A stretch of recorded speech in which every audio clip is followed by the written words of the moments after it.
नमस्कार दोस्तों, उत्तर प्रदेश के गंगोह के गांव छापुर में बुधवार को एक ऐसा नजारा देखने को मिला जिसने सबका दिल छू लिया। कैराना से समाजवादी पार्टी की सांसद इकरा हसन अपने समर्थकों के बीच बोलते बोलते फूट फूट कर रो पड़ी।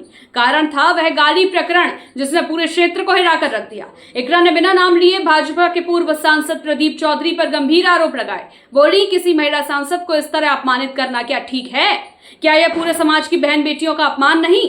इकरा के चेहरे पर दर्द भी था, गुस्सा भी और सवाल भी। उन्होंने बार बार पूछा, मेरी गलती आखिर क्या है? इकरा हसन ने यह भी कहा कि छापुर में हुआ शिव मंदिर खंडन प्रकरण दुखद है, यह किसी भी रूप में बर्दाश्त करने लायक नहीं। उन्होंने कहा, नफरत फैलाने वाले लोग हमारे समाज का माहौल बिगाड़ रहे हैं, लेकिन मैं सच के साथ खड़ी हूँ। यह वीडियो अब सोशल मीडिया पर तेजी से वायरल हो रहा है। मेरी माए बहनें, आप सभी को नमस्कार।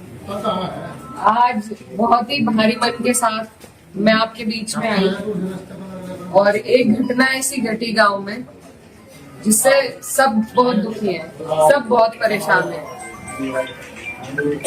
मंदिर का इस तरीके से मंदिर को खंडित करना, किसी भी आस्था की जगह को खंडित करना, ये कहीं भी बर्दाश्त के काबिल नहीं है और इसकी जितने कड़े शब्दों में वो हम निंदा करते हैं। और जो भी कोई इसका मुजरिम है, जो चले गए, ना उनका कोई हिमायती है, ना कभी किसी ने उनकी हिमायत में फोन किया। और भी कोई अगर आपको इसमें लगते हैं तो उनको भी कड़ी से कड़ी सजा मिलनी चाहिए। मेरी ये आप लोगों से बस इतनी विनती है कि यहाँ पर पूरा गांव है हमारा, हमारे पक्ष के लोग भी हैं, विपक्ष के लोग भी हैं। एक तरीका होता है आलोचना करने का, एक तरीका होता है विरोध करने का, और विरोध से किसी को आपत्ति नहीं है। लेकिन जिस तरीके की भाषा का उपयोग किया गया, जो चीजें कही गई धर्म के ऊपर, बिरादरी के ऊपर, महिलाओं के चरित्र के ऊपर, क्या हम पूरे देश में ये संदेश देंगे कि ऐसा हमारा समाज है, ऐसा हमारा इलाका है? ये मेरा आप लोगों से सवाल है। मैं जब चुनाव जीती थी तो मैं इतनी खुश थी, इसलिए नहीं कि मैं जीती, इसलिए कि मुझे सर्व समाज ने, सर्व धर्म ने, सर्व जाति के लोगों ने मुझे अपना वोट दिया था। मेरे लिए उससे बड़ी उपलब्धि जीत की नहीं थी। और हर जगह आप देखेंगे, अगर मैंने कई बार ये बात कही कि मेरे लिए सबसे बड़ी उपलब्धि ये है कि मुझे सबने वोट दिया, सबने अपना आशीर्वाद दिया, अपनी बेटी माना, अपनी बहन माना, और आप सभी मेरी हिम्मत हो। आज अगर इस तरीके की बातें हमारे क्षेत्र से उठेंगी तो मुझे बहुत तकलीफ हुई, शर्म आई मुझे कि मेरे अपने, जो मेरे मामा हैं, नाना हैं, भाई हैं, आज उनके बीच में ऐसी बात हो रही। और ये सिर्फ मुझे गाली नहीं है, मेरे इलाके की, मेरे समाज की, मेरे इस इलाके की जितनी भी बेटियां हैं, जो मुझे ये आके कहती थी कि दीदी हम भी आपकी तरह आगे बढ़ेंगे, हम भी आगे निकलेंगे, उन सब के कदम इससे डगमगाएंगे। और मुझे ये बात बर्दाश्त नहीं। मेरे पे तरह तरह के सवाल उठाए जा रहे हैं। मैंने कभी धर्म की राजनीति नहीं करी, कभी जात बिरादरी की भी नहीं राजनीति करी। मेरे लिए सब मेरे अपने हैं। जहां जिसे मेरी जिस वक्त समस्या होगी, जिस वक्त मेरी जरूरत होगी, मैं वहां पहुंचूंगी। मेरा परिवार बहुत सालों से, लंबे अरसे से राजनीति में है, आप लोगों के आशीर्वाद से। और हमारे वहां पर बाबूजी हुकुम सिंह जी का परिवार और हमारा परिवार लगातार राजनीति में रहा। कभी वो जीते, कभी हम जीते।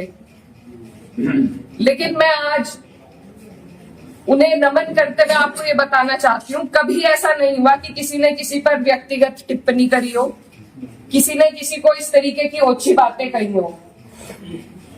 तो वो एक राजनीति का स्तर था। और आज जो राजनीति का स्तर हम लेके आ रहे हैं, मेरे काम हो सकता है लोगों को पसंद ना हो, बिल्कुल 5 साल बाद मुझे आपके बीच में आना है। मैं किसी आपकी कसौटी पे खरी नहीं उतरी, मैं वोट मांगने की भी हकदार हूं, और आपको देना भी नहीं चाहिए। लेकिन अगर कोई आपके इलाके से कोई लड़की अगर हौसला कर रही है, आगे बढ़ रही है, तो क्या उसे गालियां मिलनी चाहिए? क्या मैं आपके समाज की बेटी नहीं हूं? ऐसी बातें रोज देख कर कि इन्होंने तो धर्म बदल लिया था। ये तो सब हमारे इतिहास का हिस्सा है। इसका जवाब मैं दे सकती हूँ या कोई और दे सकता है क्या? मुझे किसी ने कहा कि अपने पिता की तरह कभी कभी खनक आती है आवाज में, तो मैं वो बात बदल नहीं सकती। मेरे खून में शामिल है, बिरादरी भी खून में शामिल है। निकाल लो, आप निकाल लो मेरा खून। लेकिन इस तरीके से ना तो मेरे समाज का ना मेरा सर इस तरीके से ना झुकाओ सारी दुनिया के सामने ही। मेरी आप सबसे अपील है हाथ जोड़ के। मैंने कभी नहीं कहा, कभी नहीं करी मैंने धर्म की राजनीति, ना मैं करूंगी। बहुत आसान है अगर मैं सिर्फ मुसलमानों की बात करूं, बहुत आसान है, मुझे कहीं भी नहीं जाना। हिंदू मुस्लिम सब करने बहुत आसान है, लेकिन मैं करना नहीं चाहती। आप सब मेरे अपने हो और मैं करूंगी भी नहीं। कोई कितना ही धकियाए, ये मेरी कसौटी है। और पूरे 4-5 साल जो भी मेरा टाइम बचा उस पर मैं खरी उतरूंगी। मैं कभी भी इन लोगों से दब के उस रास्ते पे नहीं चलूंगी जहां ये मुझे चलाना चाह रहे हैं। मेरे इलाके ने जो हम सबका सर ऊंचा करा, दिल्ली की मीडिया तक ने इस पर रिपोर्ट बनाई कि वहां से ऐसा उदाहरण पेश हुआ है कैराना से। ये उस उदाहरण को तोड़ने की और सिर्फ अपने लालच की, सिर्फ अपने लालच की राजनीति में जो लोग इस तरीके से समाज को तोड़ रहे हैं, तो वो पहले मेरे पत्थर मारे, मुझे गाली दे, मैं सबसे आगे रहूंगी, लेकिन मैं इस काम से हटूंगी नहीं। आप सब मेरे अपने हो, मैं किसी को नहीं छोड़ूंगी।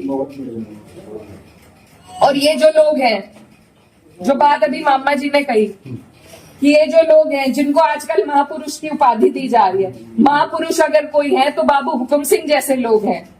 ये नहीं है जो समाज को तोड़ रहे हैं, जो हिंदू मुस्लिम का विवाद पैदा कर रहे हैं। हमारा ये गांव, आसपास का जो इलाका है, सबसे पहले अपना पड़ोस होता है, बाकी चीजें बाद में होती है।